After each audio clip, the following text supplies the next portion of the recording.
You laughing at? Yeah. 807. We're just going to go right in with the village mayors. We got a bunch of them on the KUAM News Zoom room for the link. Good morning. Good morning, mayors. Okay, and it sounds like Mayor Al's getting a Zoom tutorial. Let's just go. We'll start the upper left-hand corner. We have. Okay, it's mute. So how do I mute it? You're not muted, Mayor. Yeah. Press the microphone button. That's the keypad. Yeah, see The that bottom right there? Yeah. That, okay. Then There you go. Okay, so yeah, we'll start with the upper left. We have Orda Chalampago Mayor Jesse Gogui to his wherever. Can't even tell. I don't even know. Mayor Doris Luan of Inaran, Mayor Ernest Chargaloff of Malesa, Mayor Johnny Kanata, Biba the South. Man, we got the South. Only missing Mayor Taidagui. Mayor Johnny Kanata Umatic, and then Mungie Town, Mayor Alan Gota. Thank you for joining us, mayors. We're just going to go round robin, and obviously when we get to the southern mayors, we'll talk a little bit about the flooding, but we'll start with you, Mayor Jesse Gogui, Orda Chalampago. What are a couple of the things that the village residents really need to know about this morning? Stay home. I mean, pretty much, most of the phone calls we get regarding this COVID-19 is requesting for assistance on whether or not the TFAP program is going to continue, the fruits that we were distributing over the past months from our offices, whether or not that's going to continue. So we keep receiving phone calls from residents regarding those programs. And as my office explains to them every time we answer these calls, as soon as we get information on the status of these food commodities programs, we're going to punch it out. As a matter of fact, typically when we do get these commodities, we can punch it out, and then within 4 hours they're gone.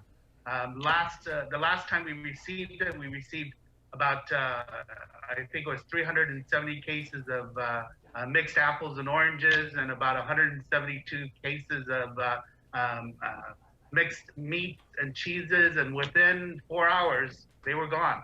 Wow. And typically it's one per family, and so it didn't take long for those food commodities to get out to the people. And so I just ask that residents stay home if they don't need to go anywhere, and they just be patient. I know that every effort is being made to put together these programs, as what you were discussing with public health and DPW regarding this funeral assistance type transport. I mean, we're in a new era, and things aren't normal. We're having to write a playbook for a game that we've never been tested for, and so I just ask residents to be patient, because I can see over the last several months with this quarantine, people's patience are running thin, and so it takes a community to make it work, and we just need to work together, and more importantly, be patient. So that's what I offer to the community as far as my words of wisdom. Mayor Doris. For lack of a better word. Right. Thanks, on. Mayor. Thank you, Mayor. Mayor Doris. Good morning. Good morning, Mayor. Yes, the same rule. Stay home and be safe and take care of each other. As we speak, we continue to collect the recycled items. We are putting them together, and we are about to call the vendor to pick up those items from us. Unfortunately, the funding is very low. I mean, they allowed us $37.50 for only 25 abandoned vehicles. Let me tell you, some of these homes, there is like 22 in one household. I mean, the other thing too is I just want to thank the Senators Telo Taidagui, Therese Terlahi, Kelly Marsh, Luis Muña, Senator Moylan, and Senator Nelson for supporting Senator Sabina Ferris's effort against the appropriation, giving the Z3 $500,000 that is not right. As far as I know, it was never in the original law, original budget request from the University of Guam. And I support the goal of the G3 initiative, but to diversify the economy through sustainability.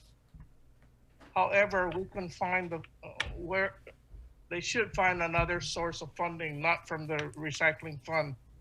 As you all know, that we have a real serious problem with illegal dumping.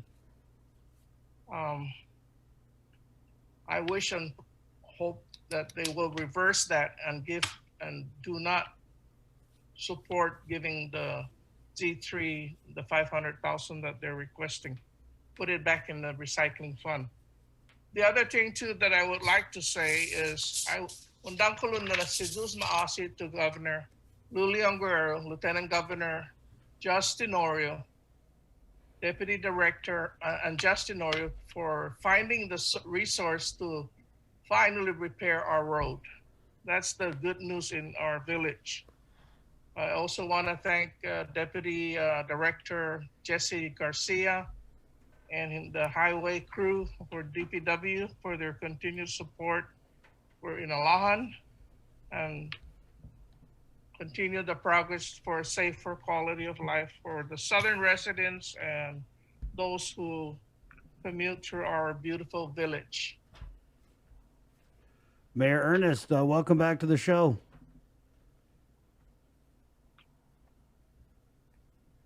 Asking to unmute. Unmute, Mayor, unmute. Unmute.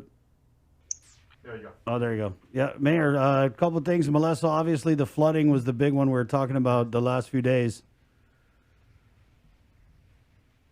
What else is going on in beautiful Melissa, Mayor?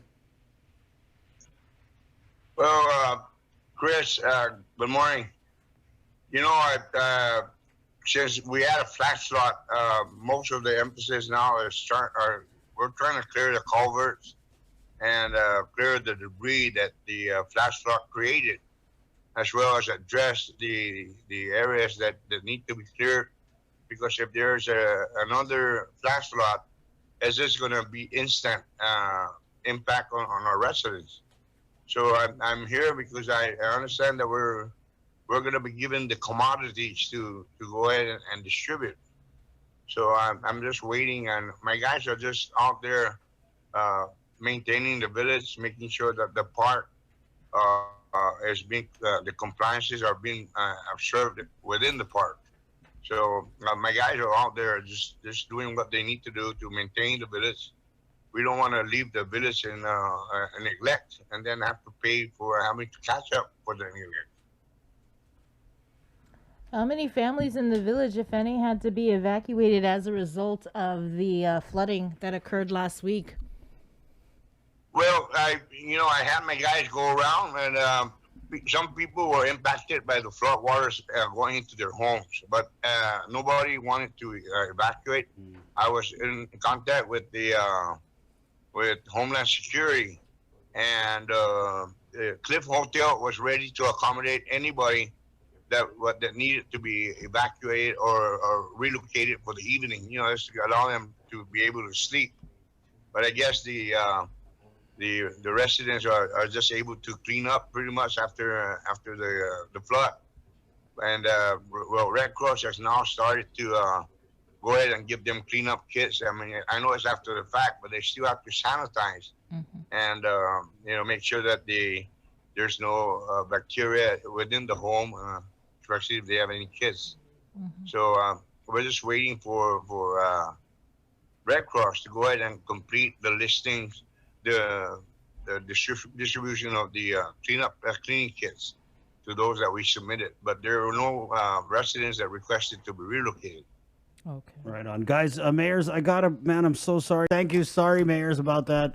And we'll just continue. We were doing round robin update in the village, and we'll go to Umatic now, where Mayor Johnny Kanata, thank God, figured the Zoom out.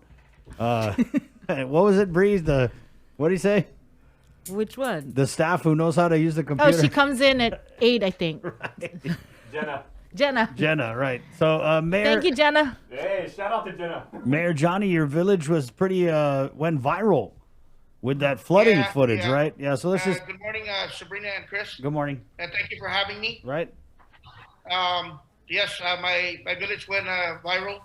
As you can see, the most important thing in the village is to make sure my people are safe, and the village is, kept nice and clean. And just to let you know, my people are not out. They're not out on the beach. Mostly people are coming from outside, coming down here to surf. I don't have anybody out here coming out and on my village and coming out to the and getting all here at the beach, because there's people from north, south, and they're over here surfing. And my people are trying to keep safe. That's so important. And then we have this flood that just came out, and it was a surprise. That rain was a surprise because it was real hot that day, and then in the evening it rained. My staff and I stayed out till 9 o'clock. We had to help the last house, the one in the river, right beside the river. The house got flooded inside, about a foot. And we stayed back with the wet vacuum and mops, and we helped the constituents clean the house out. When we left, right after we're done. And so, we're not the only village that's flooded. So, I want to thank Public Works for coming down and supporting us. I know that their equipment were all over the villages, and I was calling them for help, but they're working their way down towards Agate, down this way. Thank you, Mayor. Let's go to Mungie Town. Mayor Al, the hottest village on the island, home of the Pika Festival. Unmute, Mayor Al. You there, Mayor? We can't see if you're Yes, can you hear me? I can hear you. Yes, Mayor. Good morning. Hey, buenas noches. Kind of wondering. Okay, thank you for that update. Good morning. Glad to see you in good health, Chris, Bree, and Jason. Thank you for affording us this opportunity here. Right on, Mayor. I guess I'm kind of wondering, what are you doing with your mornings if there's no traffic to direct? Well, we're always moving here, just like all my other colleagues, and we continue to push forward.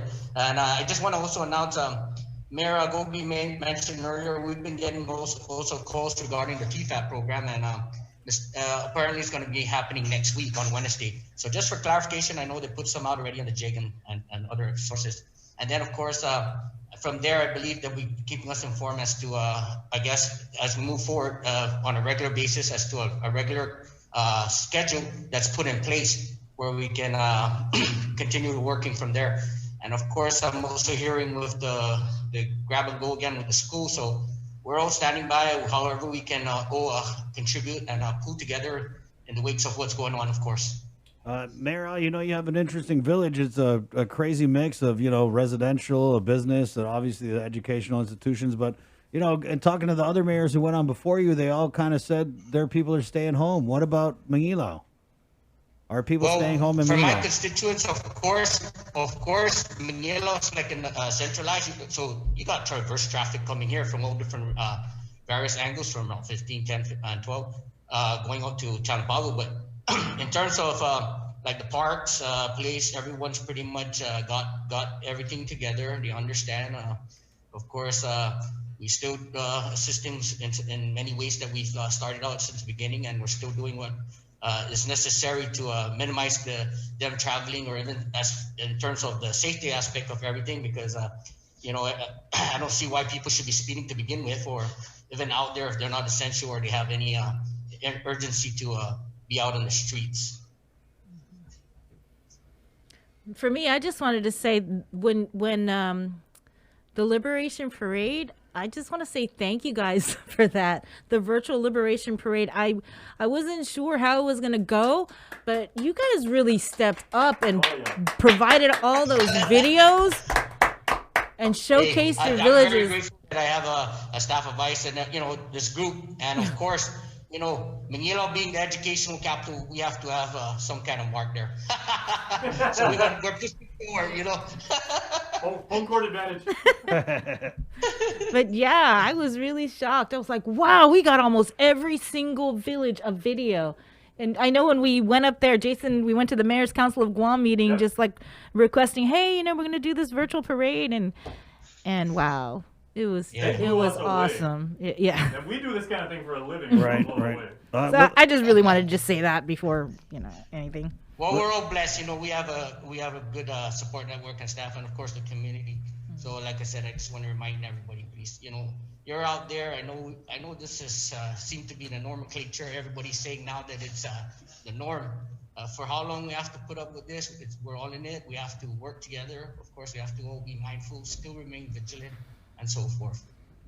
Mayor Jesse, we'll just start with you. And I wanted to go round robin as we saw the news, but it was yesterday or the day before that one of your colleagues on the Mayor's Council of Guam, Asan Maina Mayor Frankie Salas, tested positive for COVID. And I guess we'll start with you, Mayor Jesse. Maybe your reaction, and then if you could, are you guys worried at all about any potential exposure that you may come across as mayors who not only maybe go to meetings with the Mayor Salas who tested positive, but just out there with the community, the constituents. Doing the front grab line. and goes and Right. all the food distributions. You guys are constantly interacting, So Mayor Goguen? Well, and your staff. yeah.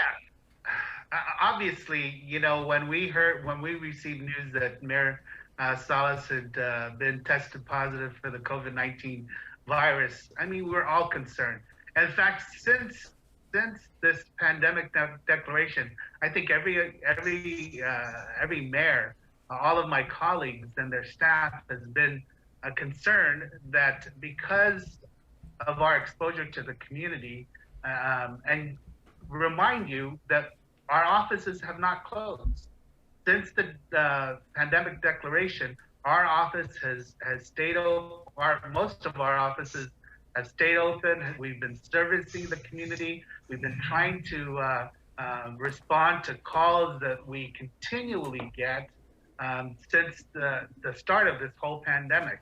And so obviously our interaction with the community has us somewhat concerned, but I mean, we can say the same thing for GPD. We can say the same thing for the fire department and the nurses and the doctors that are constantly exposed are at risk because of their exposure to the community.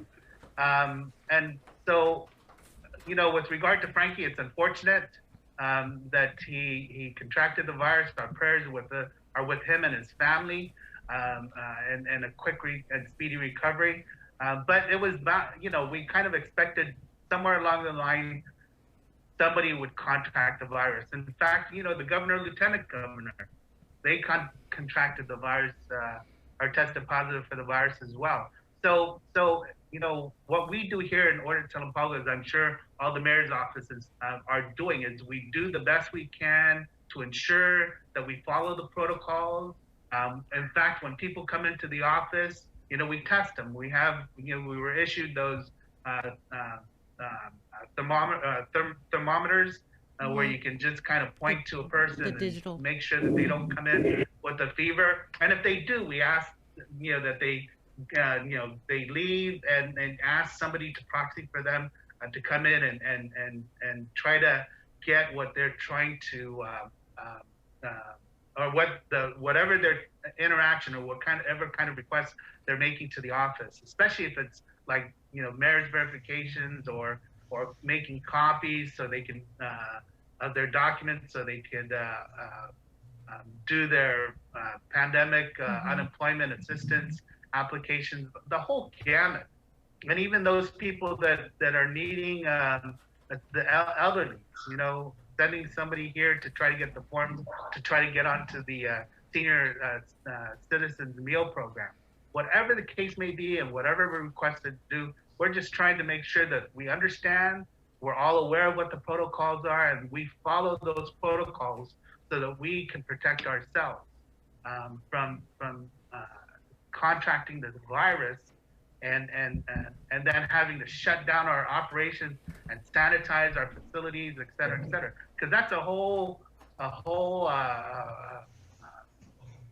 other effort in itself, on top of trying to maintain the villages. So we are concerned, and we realize the risk, and that's why we're here. We realize that we're going to have to take certain risks in order to fulfill our mandate and providing assistance to our people. And like the Lieutenant Governor said, our focus is the health, safety, and welfare of our community. So, and we're here to make sure that is being addressed. What about you, Mayor Lujan? Either. Just ask her to unmute. Yeah, you can unmute. There you go. I don't have my glasses. Ask her again. If you could unmute Mayor Lujan, yeah, your comments on Mayor Salas testing positive and the protocols you guys have implemented at your office. We continue to pray for Mayor Frankie Salas and a speedy recovery. Of course, we are very careful in meeting with our constituents, and we have to follow the protocol. And we also test our constituents when they come into the office to get the mayor's verification. We follow the protocol and wear a mask and the social distancing. We should be okay. Just for on the safe side, I have requested, and all 8 out of my 10 employees were tested for the COVID testing, and we all came out negative. And as a matter of fact, I was tested twice just to be on the safe side because I'm exposed to the public, and I also tested negative. So, so far so good. And like I said, we continue to pray for all our colleagues. Be safe. Mayor Ernest, it's nice to see you again, and speedy recovery to you. And we continue to pray for you too, for the Lord to give you strength and courage. Has anybody spoken with Mayor Salas? Has anyone spoken with Mayor Salas? If you could just raise your hand if you have. No. Okay. No one's spoken with him. Okay, we'll move on to Mayor Ernest. Again, your response to Mayor Salas testing positive, and what your office has done, and maybe a little bit on the risk that you guys take by interacting with the community during this pandemic. Chris, Sabrina, and my colleagues, since this COVID-19 started, I just told my staff to protect themselves, always wear their mask, and then especially my maintenance guys, use your gloves. And we have trash pickers. We don't have to touch the trash direct. Those are the preventative measures. When constituents come into my office, I tell my staff, keep your distance. They only need us for documentation, and we don't have to make direct contact. We just go ahead and take it out of the computer, hand it over to our constituents. But the main thing is that when this pandemic started, we were able to get some sanitation and protection gears for my employees. So that's the main thing, is that we got to protect ourselves at all times. And the times that we do let our guards down is when we were able to contract the virus. Getting back to Mayor Frank, like Mayor Jess said, we probably anticipate that we may be ending up catching the virus, but that is a risk that everybody takes in the front line. When you're in direct contact with people, you don't know who's got the virus. This virus is indiscriminate. It could be your best friend. It could be your own brother. So we just got to protect each other, especially if you don't live within the same household. Because it doesn't make sense that my wife and I at home are all over each other, and then we go out in the public, we have to be 6 feet apart. So you make the distinction of separation based on household. If they're not from the same household, they have to separate themselves so that they don't communicate, they don't transmit or contract. So it's a mutual protection for both sides. Right. And Mayor Frank is a friend of mine. I've known him since I was in high school in the 70s. Wow. I've sent him my thoughts and my prayers for his recovery. I'm recovering myself, Chris, and my exposure of it would jeopardize my health as well, because I'm recovering and I don't need an added right to compound my illness. So although I'm on a leave of absence, I'm still engaging my office to make sure that the service to our people continues and the maintenance of our village is not neglected. So to my colleagues, I mean, we've all been put through the test, and just like Jess said, you ask your constituents to be patient, please, because we're all on this together, and Right on. let's help to protect each other.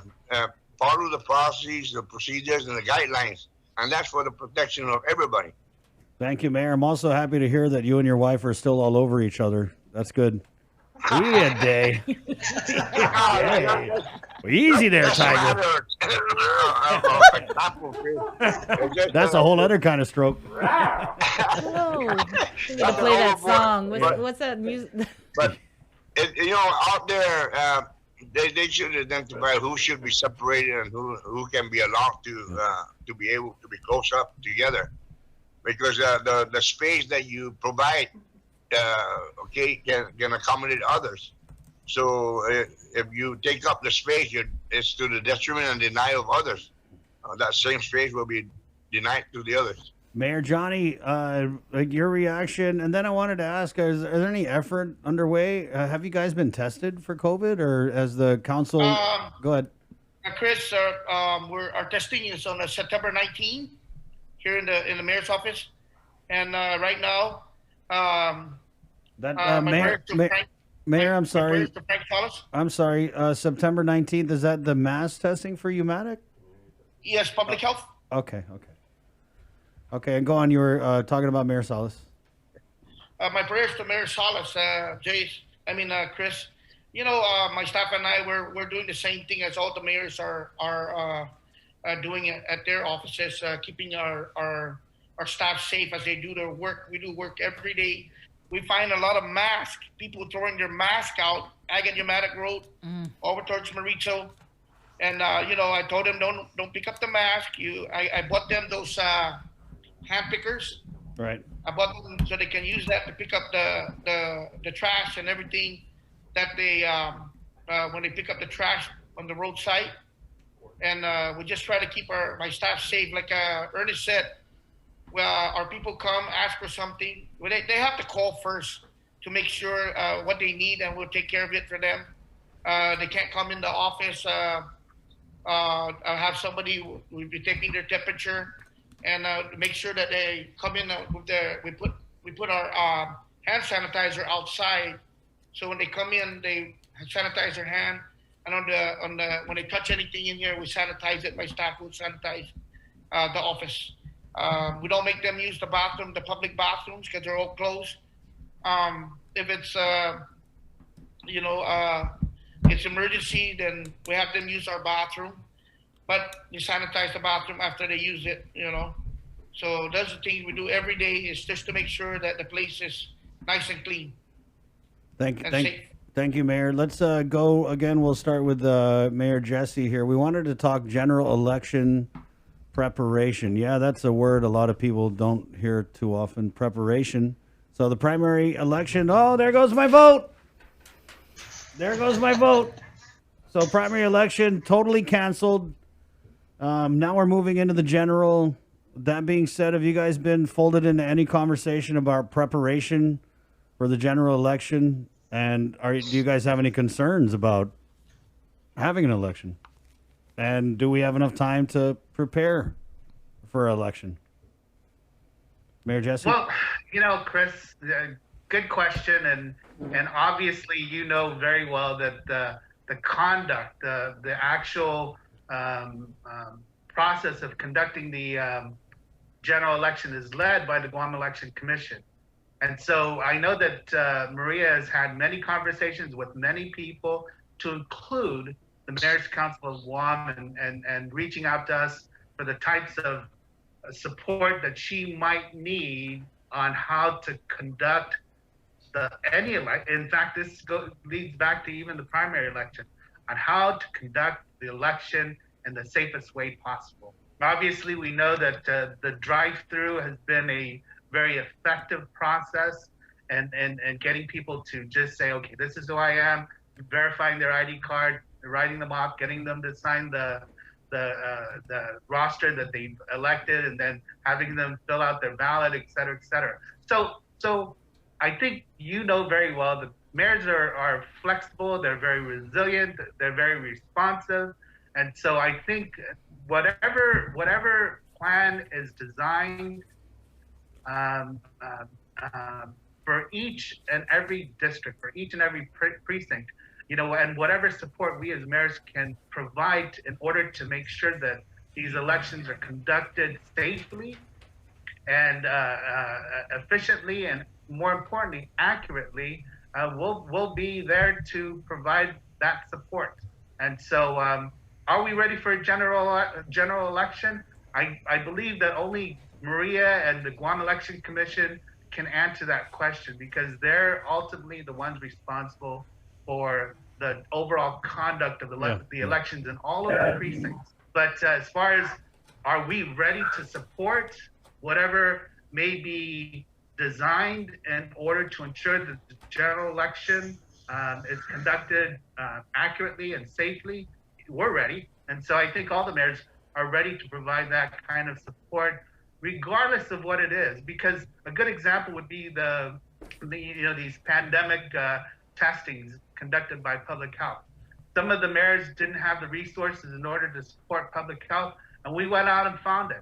If we didn't get it from a colleague, we went out and with the purchase orders that we have, we went out and procured the equipment that was identified as being needed for these outreaches. And so it's the same thing with what we have amongst the 19 municipalities, the 19 mayors' offices.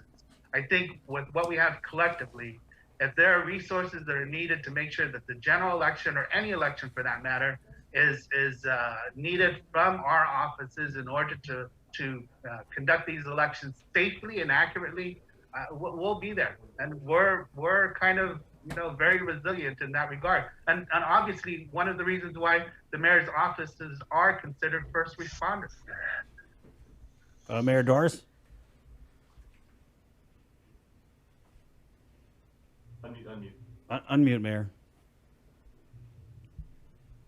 I'm sorry. No problem.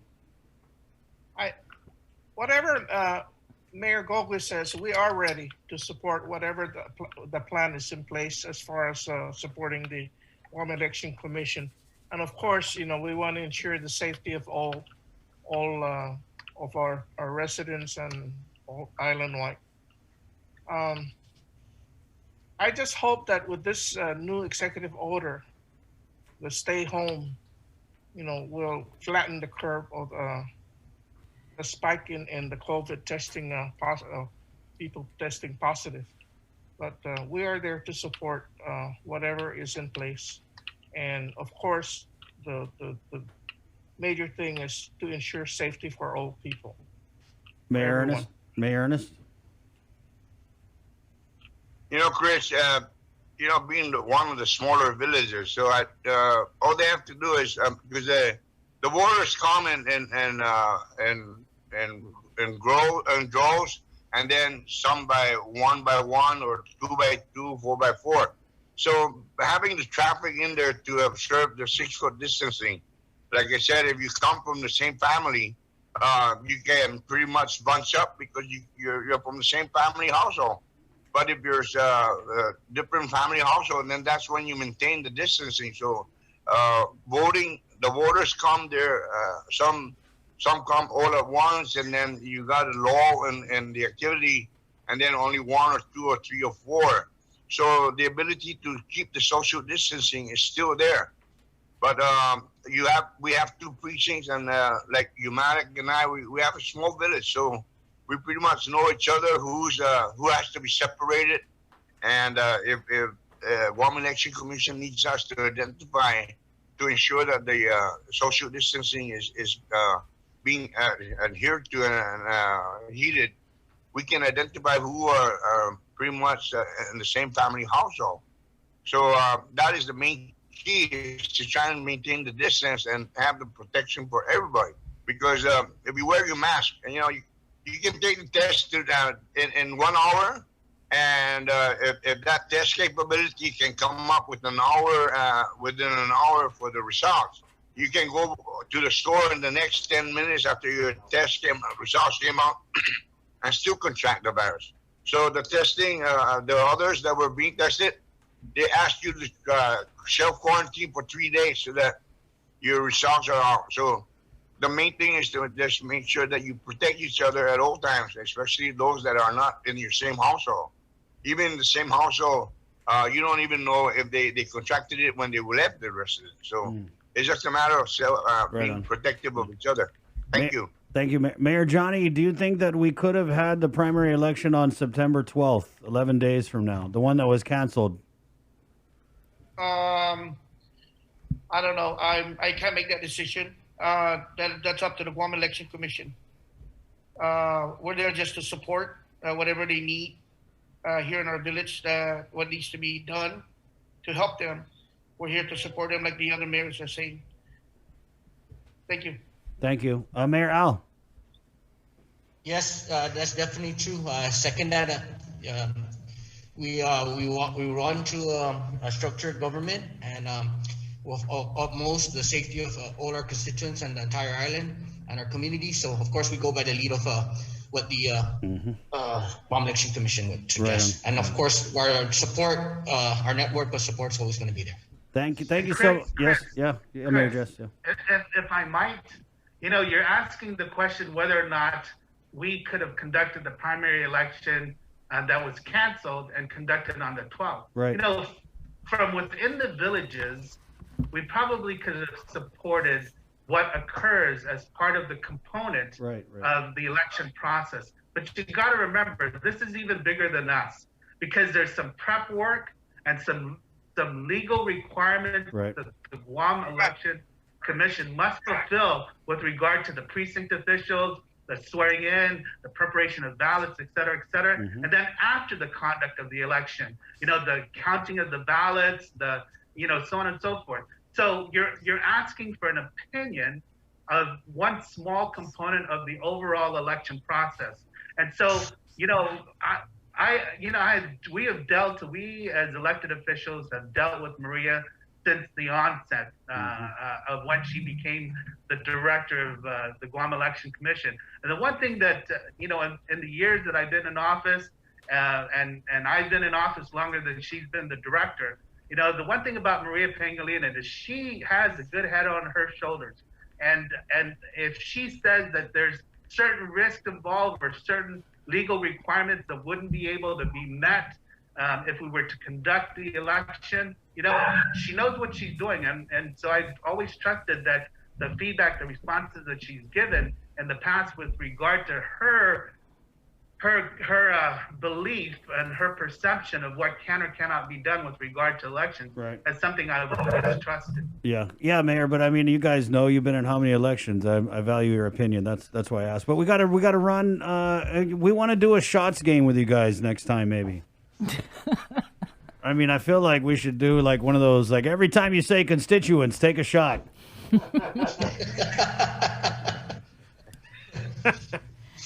Oh, he's got his shot. Technically, it's after 9. So. It's after 9. We could. So Mayor Johnny's like, I'm down. Yeah, Mayor's like, only shots? That's it? We're down shotgun a beer, boy. I don't think anybody can drink as much coffee as I do amongst the group. So I think I'll win. Yeah, well, I guess I've got many shots of coffee. I guess that explains your energy level, Mayor Jesse. So. Thank you guys so much. Yes, sir. Yes, sir. Hey, Chris. Yeah. I'm just trying to learn from you, boy, that you say the darnest things. I'm just following your footsteps. Thank you, Mayor. Okay, that's that. Thank you so much. Sabrina. All right. Thank you, Sabrina. Thank you, Mayor Doris. Thank you. Thank you, Mayor Jesse, Mayor Everybody Johnny. stay safe, my colleagues. You guys too. Wash your hands. Hey, and make sure you stay home. All right. That was cool. We're going to do that. Yeah. We did it last week where there's still a bunch of mayors that we haven't had on our panel format. So we'll try and close out the week with, I want to get Mayor Rudy, Mayor June from Barrigada. We reached out to Mayor Frankie, really just kind of concerned that the mayors didn't know the status of his condition. Yeah. And so I shot him a message. I was like, hey, Mayor, we're thinking about you, and I hope you're doing okay. And maybe we'll reach out to Angel or Mayor Melissa. Right. So we're going to do news right after a short break, and then we have the Guam Community College. They got a cool training coming up in a bit that you can